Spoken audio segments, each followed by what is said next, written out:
कराची का अमन कैसे बर्बाद हुआ। गुज़िश्ता हफ्ते भी कुछ हकाइक दिखाए थे मैंने आपको, आज दिखा रही हूँ मैं कि लियारी के फुटबॉलर्स को टारगेट किलर बनाया किसने है, लियारी गैंग वॉर बना कैसे है, किसकी सियासी पुष्टपनाही हासिल थी और इसके कारिंदे अब किसके आलाकार बने हुए हैं।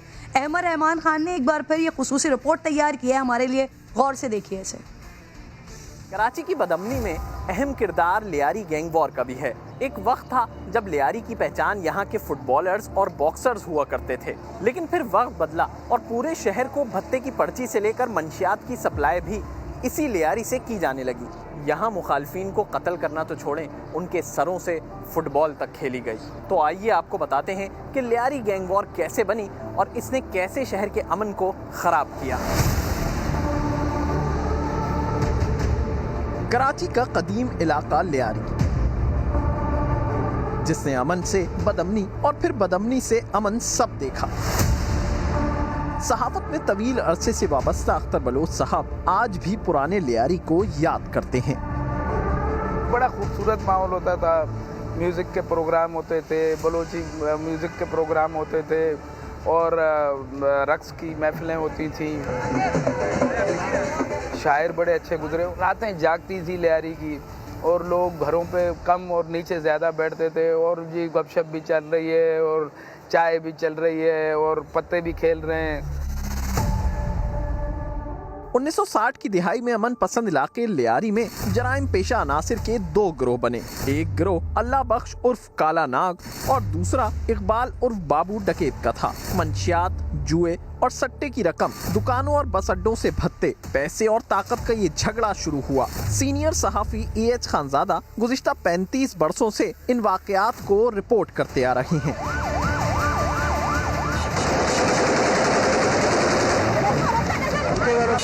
शेरू दादल और अल्लाह नाग से जो कहानी शुरू हुआ ये कि जराइम पेशा अनासिर की मुखासिमत को जब तक बड़े लोग सरपरस्ती करते रहे उसका इम्पेक्ट कम था, उसका तासुर कम था। लेकिन जब सियासी जमातों ने एक सियासी जमात ने एक जराइम पेशा की सरपरस्ती और दूसरी सियासी जमात ने दूसरे जराइम पेशा की सरपरस्ती शुरू कर दी तो उसके तासुरात भी, उसका तासुर भी बढ़ गया, उसके असरात भी बढ़ गए। फिर अरशद पप्पू के बाप हाजी लालू ने लियारी की कुर्सी अपने नाम की। अब्दुल रहमान उर्फ डकैत उर्फ खान भाई ने हाजी लालू का गैंग ज्वाइन किया। फिर इस शहर ने गैंग वॉर का खौफनाक चेहरा देखा। दुकानों पर भत्ता न देने पर दस्ती बम से हमले, कत्ल आम बात हो गई थी।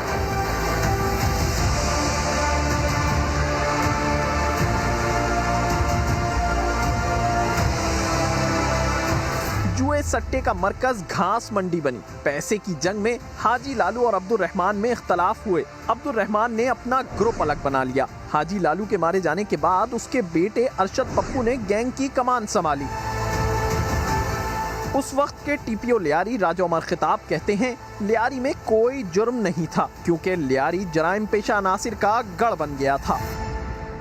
जितने भी कराची के क्रिमिनल थे वो सारे लियारी में पना लेते थे। जब मैं TPO लियारी था तो आप यकीन करेंगे सबसे कम क्राइम रेशो लियारी में था। उसकी वजह मैं नहीं था, उसकी वजह ये थी कि जितने क्रिमिनल थे सारे वहाँ मौजूद थे, तो लिहाजा वो अपने एरिया में नहीं करते थे। आसपास के एरिया में उनकी भत्ते की कॉल, पूरा सराफा बाज़ार, पूरी जितनी आसपास मार्केटें वहाँ से उनके भत्ते जाते थे। पूरी कराची में एक्सटॉर्शन करते थे, एक्सटॉर्शन की कॉल्स आती थी, लोग भत्ता देते थे।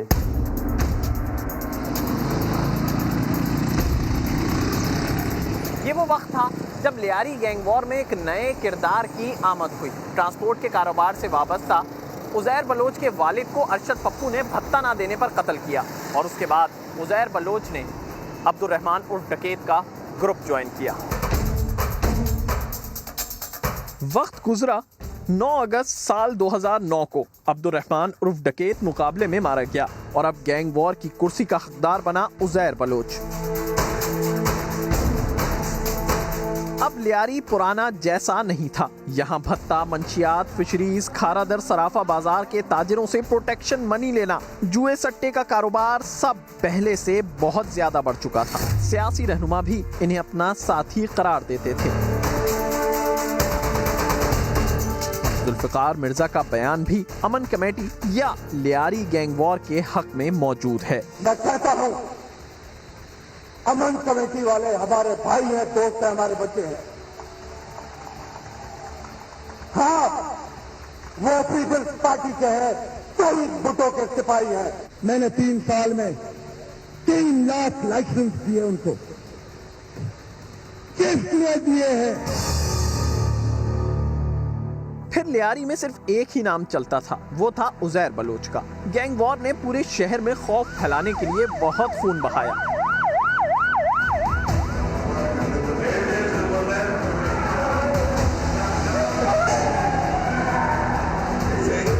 इन्हीं में से एक लियाकताबाद का इरफान भी था, जिसका लियारी झटपट मार्केट में एम्ब्रॉयडरी का कारखाना था। शादी को 2 साल ही गुजरे थे। 12 अगस्त साल 2012 को घर से कारखाने तो खुद गया, मगर वापस उसकी लाश आई। इतनी बेदर्दी से मारा था कि जगह जगह सुराख हुए थे, बच्चे के, हमारे बच्चे के टुकड़े करे हुए थे। रात को फिर हमने क्या, ये मैंने इनसे कहा, मैं तुम इतनी देर से अभी तक आया नहीं इरफान, तो कहने लगे यार काम कोई तेज दिया ना, नहीं आया। फिर हमने सैरी करी, सैरी में भी इंतज़ार करती रही।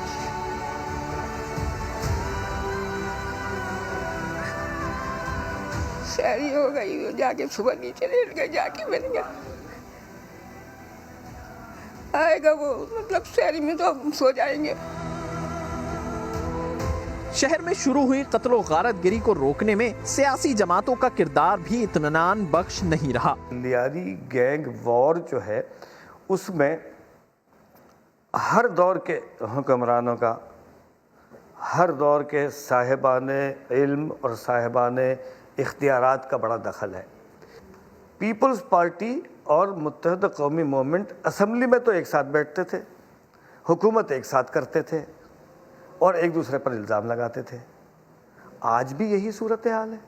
ये बात कराची के शहरियों को, कराची के लोगों को समझने होगी कि जब ये अगर मेरे हुकूक की बात कर रहे हैं तो ये असेंबली में मेरे हुकूक की बात क्यों नहीं करते।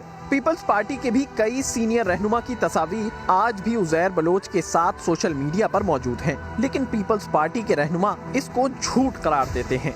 इल्जाम आयद किया जाता है कि लियारी गैंग वॉर है, ये पीपल्स पार्टी का स्क्रीपिंग है। इस इल्जाम पर आप ये बेसिकली ये करैक्टर असैसिनेशन थी हमारी लीडरशिप की, जिसमें आपने देखा होगा आसिफ जरदारी के आपके खिलाफ क्या क्या इल्जाम नहीं लगे।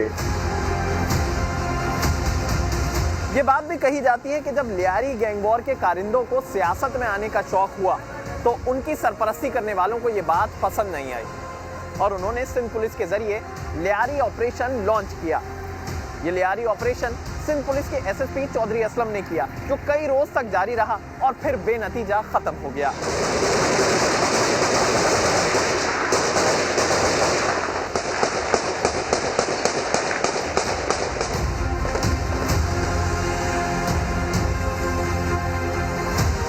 इनके पास इतना वेपन था लियारी के अंदर कि आप अंदाज़ा लगाएं कि उनके पास जो हमारी एपीसी है उसको क्रॉस करने वाली गोलियां भी थी, जिसमें हमारे एसएचओ भी शहीद हुए थे। उसके बाद रॉकेट लॉन्चर थे इनके पास, एवान ग्रेनेड थे जो लॉन्चिंग करते हैं लॉन्चर के जरिए, और बाकी यानी G3 वगैरह SMG वगैरह थे। एक आम वेपन था, LMG भी लगी हुई थी। बहुत उनको तो पैसा जनरेट करना था और नोगो एरिया था, तो वो जिससे चाहते थे उसको उठा लेते थे, जिसको चाहते थे उसको मार देते थे। और मुखालफिन को, बंदों को उठा के लाके यहाँ ड्रिलिंग की गई, कत्ल किया गया उनको। दोबारा से सियासी छतरी उज़ैर को मिली और फिर से काम शुरू हो गया, लेकिन ये सिलसिला ज्यादा ना चला और फिर कराची ऑपरेशन शुरू किया गया, जिसमें गैंग वॉर के अहम किरदार बाबा लाडला और गफ्फार जिक्री मुकाबलों में मारे गए, जबकि कुछ गिरफ्तार हुए और कुछ फरार, जिनमें उज़ैर बलोच भी था। आखिरकार 30 जनवरी साल 2016 को रेंजर्स ने उज़ैर बलोच को गिरफ्तार कर लिया।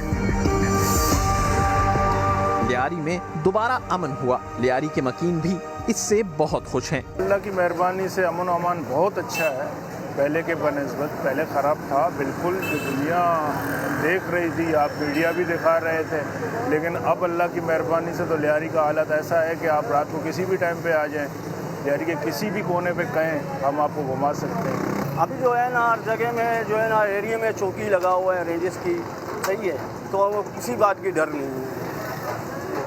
जो पहले था पहले जो है ना इंसान जो है ना सुबह काम के लिए निकलता था तो वापसी में डर के हिसाब से वो घर पहुंचा। लेकिन कहानी यहाँ खत्म नहीं होती। सीटीडी के सेल इंचार्ज राजा उमर खिताब कहते हैं अब लियारी गैंग वॉर के मफरूर मुल्जिमान भारतीय खुफिया एजेंसी रॉ के लिए काम कर रहे हैं।